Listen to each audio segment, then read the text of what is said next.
তো এই ভিডিওর মাধ্যমে তোমাদের সাথে শেয়ার করব শ্রাদ্ধের খাওয়া দাওয়ার মেনুতে কি কি ছিল। তো চলো তাহলে দেখে নেওয়া যাক। প্রথমেই দিয়ে গেল দই চিড়ে। অল্প একটু দই চিড়ে নিয়ে প্রণাম করে তার উদ্দেশ্যে পাঠিয়ে দিলাম।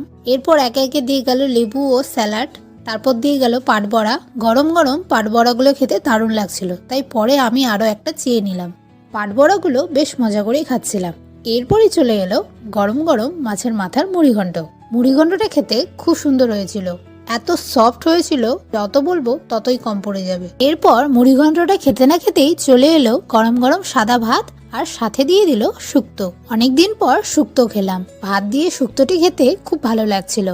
শুক্তোটি খেতেও খুব সুন্দর হয়েছিল। দাদুর শ্রাদ্ধের প্রায় প্রত্যেকটা রান্নাই খুব ভালো হয়েছিল। এরপরই দিয়ে দিল মুগ ডাল আর পনিরের তরকারি।